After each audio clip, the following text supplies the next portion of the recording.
You feel me? It's Wednesday. Breathe. Inhale, exhale.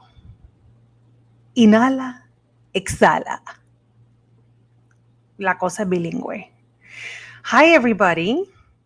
I hope you can join me on today's Wednesday wine, which I'm celebrating with my favorite cava, Segura Viuda. My friend JC gave me this as a gift for my birthday. She knows it's my favorite.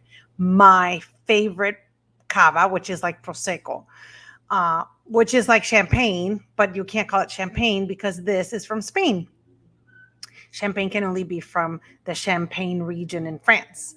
So, and then in the States, it's sparkling wine. So this is cava and it's Segura Viuda. And why do we love it? Because it tastes amazing and it can be as cheap as $10. Salud. Cheers.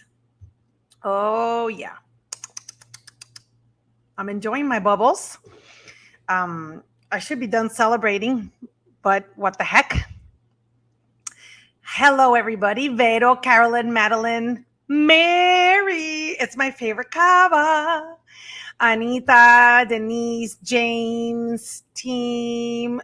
Fantastic. I love seeing all of you. That name, Tim, did I say it right? Because I always say team when I'm really tired, and today I'm tired. No one in my house, and I don't know if this happens to you too, but I'm a very light sleeper, and no one in my house heard the fire alarm, the smoke detector beeping last night at 3 a.m, letting us know it's running out of battery. I couldn't have dreamt it. I got up, I checked. I don't know where it is. I don't know if it's outside our apartment in front of our door or if it's in front of my bedroom door, but no one got up. And this is not because I'm in my mid 40s, late 40s, but no one heard it. Lord have mercy. So I was up for an hour. Yes, that's what happens when you're a light sleeper and you're of a certain age. Sonia, happy birthday. Happy 45. That's a great age. I threw myself a party at 45. It was a blast with all my girlfriends. But oh my goodness, Pamela, yes, it always happens in the middle of the night. 3 a.m, 2 and 3 a.m, nothing good happens. In your house, outside your house, in any town, nothing. And this was at 3, and I swear it beeped for 30 minutes intermittently. And I was like, I can't be dreaming this. I got up, I got my earbuds, and I got my phone so I could play Rain in my ears and try and fall asleep. And then I read, because reading always helps me fall back asleep. And then I noticed I had earplugs in too because my husband snores. So, I have a lot of issues at night. A lot of issues. No one in this family has issues at night but me. These people fall asleep and they're all good. Now, Carolyn, not only does it drive you crazy, but what drives me even more crazy is that right now, the entire day, it hasn't beeped. I told my husband this morning, and he works from home. The kids have been here all day. I've been here almost all day. Nothing. And I guarantee you today at 3, beep, beep. Oh my God, yes. Almost as bad as when the phone rings in the middle of the night or early morning. That is even worse, Kathy, because that your heart drops to the pit of your stomach. And I don't know about you, but I go really negative. And I have family in Puerto Rico and family in Florida. And I immediately think someone's dead. Immediately. And I have family here in Chicago. I have elderly uncles and aunts that live here in Chicago. So I immediately think, but oh my God, I hated that. It doesn't happen as much to us now here, but I cannot handle it. Eso sí me da susto. And to recover from that is even worse because the smoke detector, I understand, right? Oh, this is what it is. Nothing's happening. It's running out of battery. And eventually it stopped. So that's why no one believes me. No one believes me. Oh, Yes, Cecilia, it is because I'm a mom and moms hear everything. But imagine that before that, I was a light sleeper. Then the kids were born and that exacerbated it. Forget it. Hi, Miss Diane. Of course, I remember you. Cheers to you. Oh my goodness. This is my friend Laura's mom. Laura and I met when our first kids were born, and now those girls are turning 14 coming up. Atia and Amelia are turning 14, and her daughter Laura is a good friend, and they're a great family. And Diane is an amazing mom, so supportive of her daughters. Yep, yep, yep.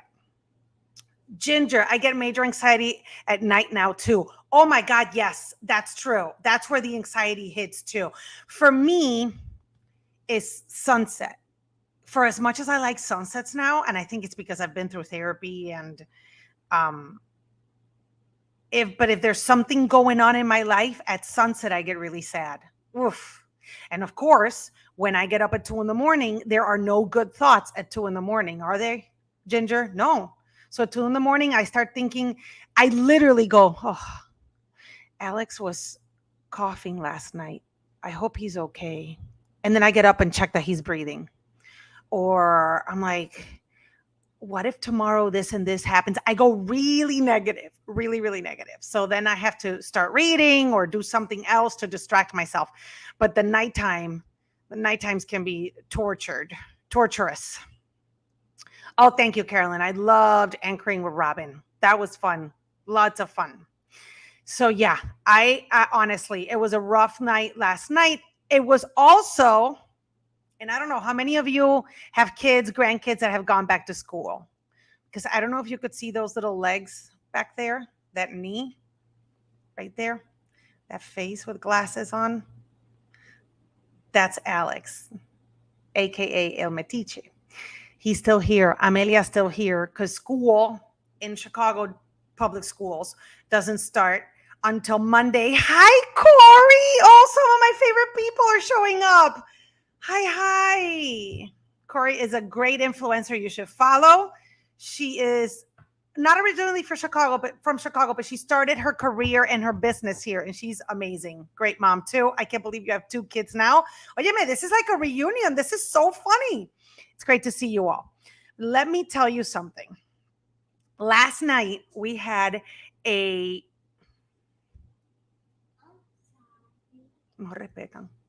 honestly, I just have to make it through what's the do?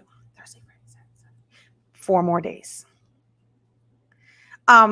So with the kids at home, they start Monday. So there was in-person learning, kind of town hall meeting via Zoom from our school. And let me just tell you, we started texting each other among the moms, and we're like, as long as they go back, I don't care what they have to do. If you have to check them, if you have to mask them, if you have to put them in a hazmat suit, take them. Take them to in-person learning, please. Please, please, please. See, Jeanette is in the same situation.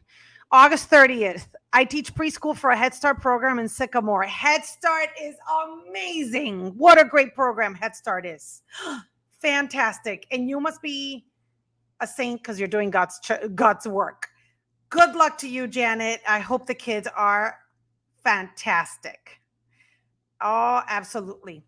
And Nancy, I believe with your background and my Italian heritage, it's in our blood to worry. I'm awake all hours of the night because I can't turn off my brain. Yep, yep, yep.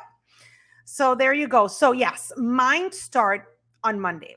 And our principal is great, and she did this whole overview and like beautiful words and quoting, and it's going to be great. And we just wanted to know, are you going to take them? Are you going to take them? Just take them. That's what we want to know. What time do we need to drop them off with you? What time do we need to pick them up? Okay, great. Do whatever you want. That was my attitude, I'm sure. And judging on the questions from other people, and I don't know if any of you have been at a town meeting like this, let me know what your experience has been. But the questions, I mean, they were like, what teachers are not vaccinated and what is their social security number? I'm kidding. It wasn't that, but it was like a lot of questions that that they cannot be answered.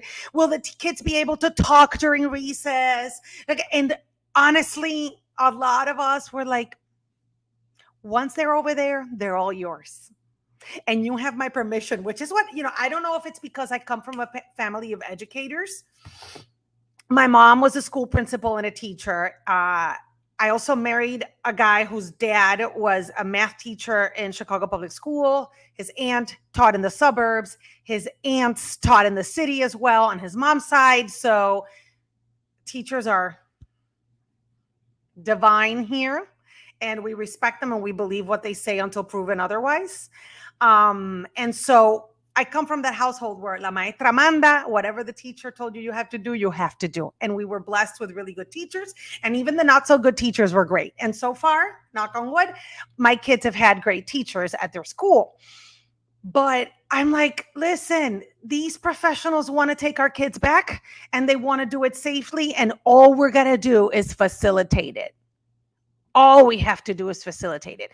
And a lot of it, considering that I'm in a public system that is so segregated and so different depending on the part of the city that you live in, if you have means or not, and racially segregated and so on. Our school is pretty diverse, but economically, it's a school that is privileged. So in my school, parents donated masks with little plastic so that the teachers their lips can be seen. They have dividers. They have a bunch of things that make us all feel safer. But as you know, we will always find things to complain about. And I'm always thinking we're part of a public system. We're in this together.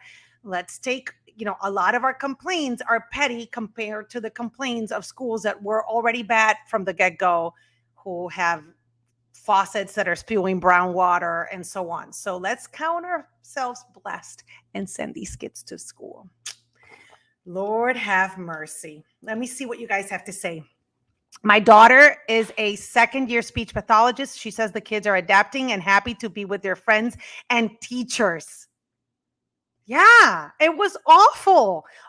And my kids did really well, but I know a lot of their friends struggled. And I know my 13-year-old and her friends were depressed during wintertime, and they used words like hopeless and this is never going to end, and we're worried about going back to school. And they're very adaptable. Oh, Kim, God bless you. Wait, where is it? Feeling sad that my kids are back at school and I'm still working from home. Not complaining, but love my kids. Love you, Anna. Thank you, Kim. You are a saint. I love my kiddos. And you know what? I've enjoyed them this summer a lot. My daughter has kept me company a lot, and my son has been playing soccer. We've been having fun, but it's time. Let's see. My kids, junior in college and junior and sophomore in high school, started Monday, full day mass. They were super excited to be amongst the entire student body. With the heat, their schedule was adjusted to half day and dressed down. See, we're all doing what we can. We are all doing what we can. I love this. The kids are so excited to be back in person by me. I love what I'm hearing from you guys. Exactly. Some parents complaining are the ones at Walmart with all their kids. I don't know what that means, Jennifer. Oh my God. Yes, it is time. Let's see. The kids will adapt. Some parents are nuts. Just remember to pick them up. I promise I will. Mine starts tomorrow, my last one in school. Hopefully the same little boy doesn't bully him this year. Oh my God. Yes. Oh, listen. And that is the one thing that I worry about, that we don't have all the drama from school when in the summer, and I don't miss it. I don't miss so-and-so looked at me, so I can't stand so-and-so can't stand me. And so I don't miss that. We're really calm. The stress of the grades, the stress of the work, and my kids are both pretty self-sufficient when it comes to studying, but I didn't miss that. And now we have to start over. And let me just tell you that a lot of those kids that needed the guidance and the supervision of in-person learning last year may have those problems exacerbated, just like my son may have his sensitivity to sound exacerbated when he goes back and he's going to have to adapt. I'm thinking that because they both went hybrid before, it will be an easier transition. Why is there a shadow next to me if I'm doing Wednesday whine? Why is there a shadow?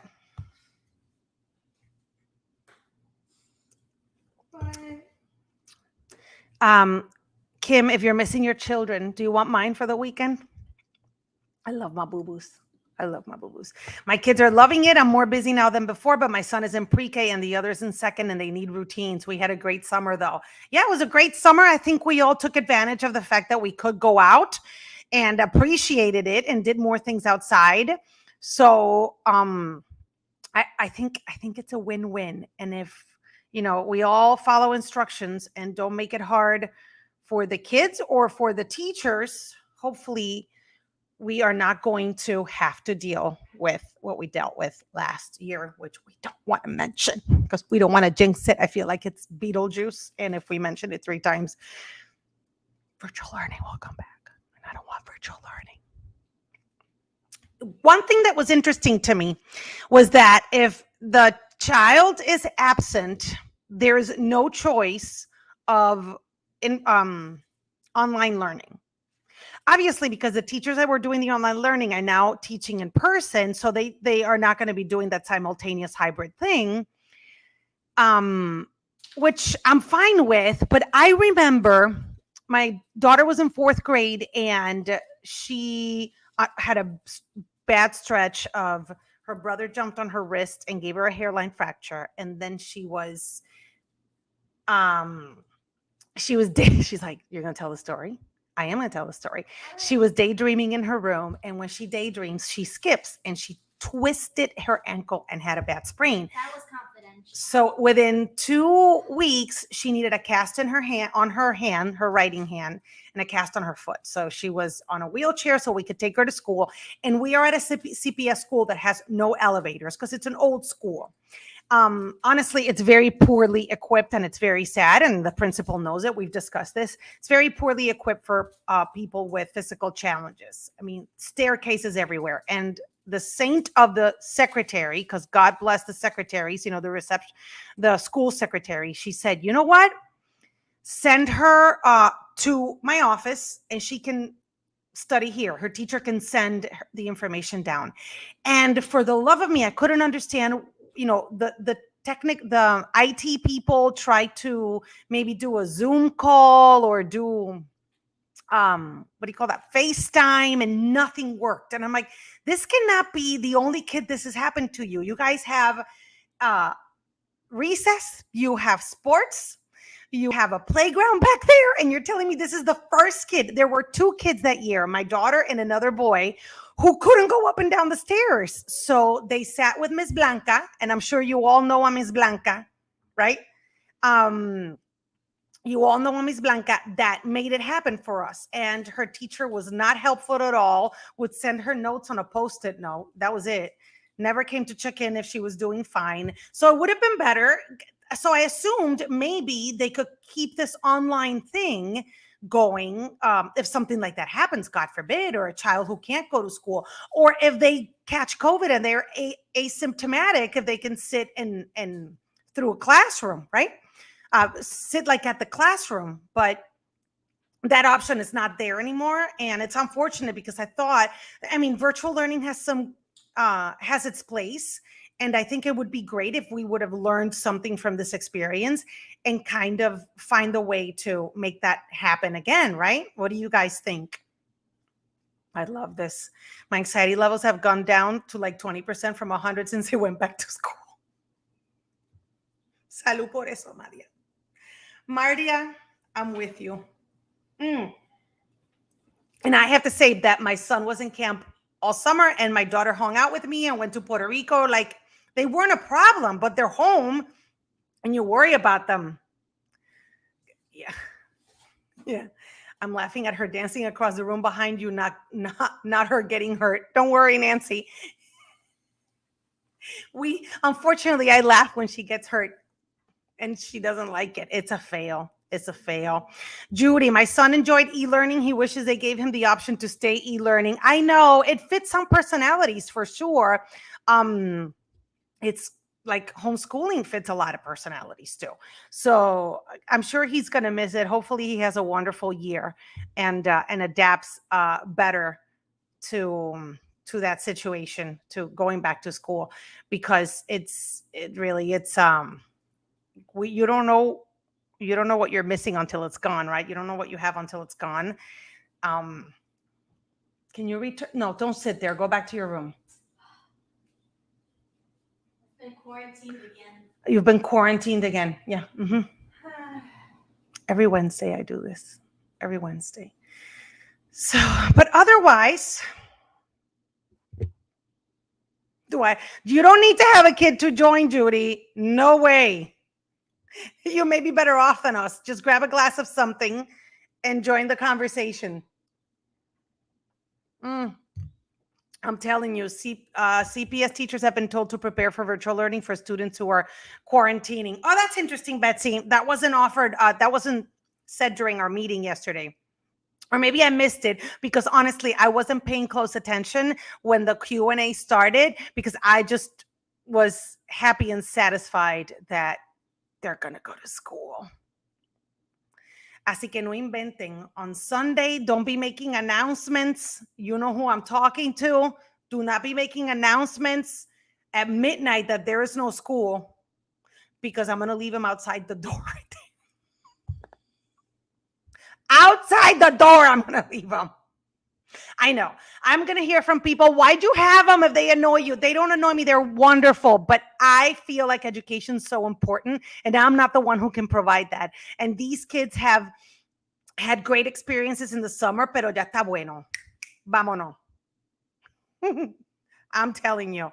I work at a high school. Students seem to love that they're back in person, but I'm concerned that some don't take masks seriously. We all want COVID to be over. You know, Karen, our teacher in my kids' grade school, which is pre-K through 8th, said that the youngest ones take it more seriously and have been awesome at keeping their masks and staying socially distant. And I saw it because I would remember picking up my son, who's 8, and he wouldn't take his mask off. And I'm like, sweetheart, you can take your mask off. We're outside now. Oh, okay. He got used to it. My daughter, same thing. Her and her friends would complain a little more, but for the most part, they abided by it. 2 weeks in and 3 students, 1 teacher have COVID in school in suburb. I hope they're masking, and I hope they were able to be vaccinated. That's the other concern. I have a vaccinated one and one that can't be vaccinated yet, and that's my asthmatic. So hopefully all these measures in place are gonna be okay. Let's see. What is this? I just want to say that my son goes to Lawn Manor and they have gone above and beyond to change the entire school for percussion measures. My son has speech and occupational therapy. That's hard to do online. We had a rough year in our house. My son deserves some kind of normalcy back in his life. Absolutely, Jennifer. And I am so, so happy that he's back in school. I'm right here. But yeah, it's been long, for the kids who are traditional learners. I can only imagine for those kids who have issues learning the traditional way. And I know there's a term for that I am missing right now. But yeah, our school has teachers that provide that kind of help, and it was very hard for them. So I'm happy. I was lucky that the kids could go hybrid. Hi, Cody from Oklahoma City. And so, yeah, let's see, our kids started school Monday, but been off since Tuesday due to no air conditioning, no school. Sally Joe, I feel for you because that is like a cruel joke. You left them there, then the air conditioner broke. I don't know where you are, but it's been hot in the Midwest. And if it's hot in the Midwest, it means the rest of the country is boiling. Your poor kiddos and poor you, mama. Oh, that doesn't sound fun. My apologies. It was like a tease and it's not right. Ay, ay, ay. Morton West and Berwyn is another story. Oish, really? I'm so sorry. That's what I'm saying. People who have good schools should just and suck it up. No, I know, Nancy. I know, and I know that a lot of people are scared, and it's validated because the numbers are going up everywhere, including Chicago. And vaccination rates are not as high as we want them. And people travel and get others in trouble. So it's we are in this together, but a lot of people don't believe that. I love this, Judy. We went to school with no AC in the 80s. Get those kids in school. I have to say, should I say it? I went to school in the 80s too. No air conditioner in Puerto Rico. The art room had air conditioner, like a window unit, and the French classroom had air conditioner. And we loved going to those classes just because of the air conditioner. Otherwise, it was open windows and a sad fan, probably from 1960, that you had to keep kind of low because if it went too fast, you couldn't hear the teacher and all the paperwork would fly. So yes, you guys may have walked barefoot in the snow to get to your classes, but I sweat through my Catholic school uniform the entire day. Oh my goodness. I love that. What wine am I drinking? I am drinking cava, which is the Spanish Prosecco or the Spanish champagne. And the brand is Segura Viuda, which I love because it's really good and it's cheap. Kind of like me. No, I'm kidding. I love this. New schools don't have windows that open. Oh my God, that's true. Since I'm in a Chicago public school with no elevator, you can tell our windows open. So, and I don't think I'm not sure which ones have air conditioner, but my kiddos suffer in the heat too, in the winter time because the heater is something crazy too. Something crazy. We were lucky to have fans, wool uniforms, and nuns in full habit. Same here. Oh, the poor nuns. I remember. Oof. Yeah, that was rough. Really, really, really rough. Our poor nuns. But yeah, and you couldn't complain. Oh, wait, Imelda, I didn't know they had a rosé. Now I have to look it up. My friend JC, one of my best friends, we went to lunch yesterday and she gave me a plant, which I don't know if you can see back there. It's a bromelia. And then she gave me the Brut, which I love. So there you have it.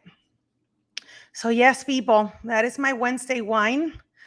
I love chatting with you guys. Always, I sometimes when I don't have a guest, I'm like, oh, excuse me. Those are the bubbles.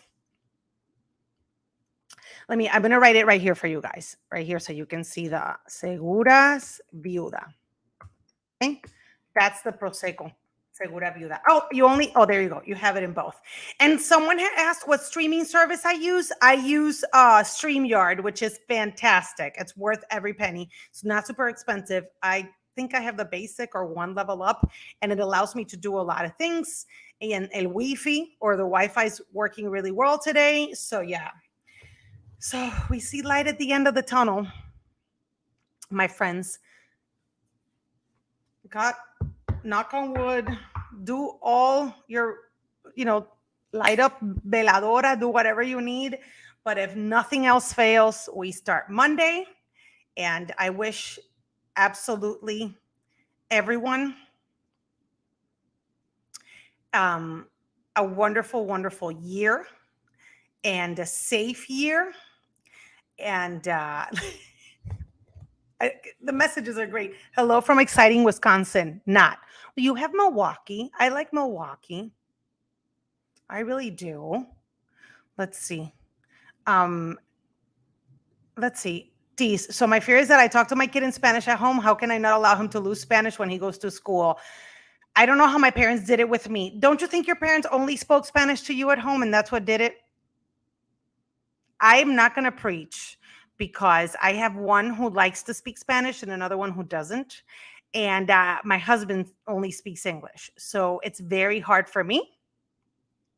I apologize to all my friends that I have judged because their children don't speak Spanish and they have spouses that are not Spanish speakers, because this is really, really hard. And some kids take to it and some don't. So my advice is that if you can, continue as much as you can speaking Spanish to them so that they don't lose it.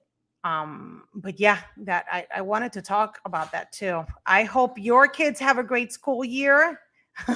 From Cooper's Hawk. I love it. I hope that all your kids have a good year. Jeanette, I hope your preschool class is fantastic. And thank you for everything you do for those students.